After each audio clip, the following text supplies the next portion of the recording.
একটা জান্নাত আর একটা জাহান্নাম। যে ব্যক্তি সীমা লঙ্ঘন করবে আর দুনিয়ার জীবনকে পরকালের তুলনায় বেশি প্রাধান্য দিবে, অগ্রাধিকার দিবে, আল্লাহ বলতেছেন ফাইনাল জাহিমা হিয়াল মাওয়া, ওই ব্যক্তি জাহান্নামে হবে তার আবাসস্থল, ওই ব্যক্তি জাহান্নামে প্রবেশ করবে। অনুরূপভাবে তার উল্টা আল্লাহ বলতেছেন ওয়া আম্মা মান খাফা মাকামা রাব্বিহি ওয়া নাহান নাফসা আনিল হাওয়া ফাইন্নাল জান্নাতা হিয়াল মাওয়া। বলেন আল্লাহু আকবার।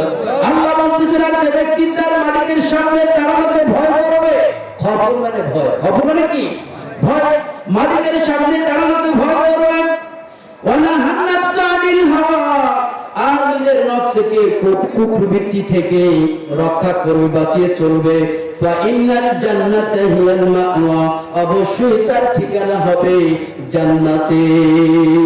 বলেন সুবহানাল্লাহ।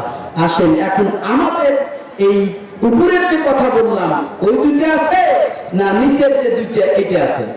আমার আপনার আছে কোনটা? কোনটা আছে? আমরা সীমা লঙ্ঘনকারী, আল্লাহ যেভাবে চলতে বলছে সেভাবে আমরা চলি না। এক।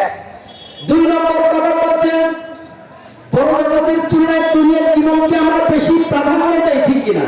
পরকাল তো পরে, হিসাব করার পরে তো, ঠিক কিনা? তাহলে আমাদের সাথে কি আছে? তাহলে আমাদের স্থান কোথায় হবে? আসে আজকে আলোচ্য বিষয় হলো জান্নাত এবং জাহান্নাম। জান্নাত এবং জাহান্নাম।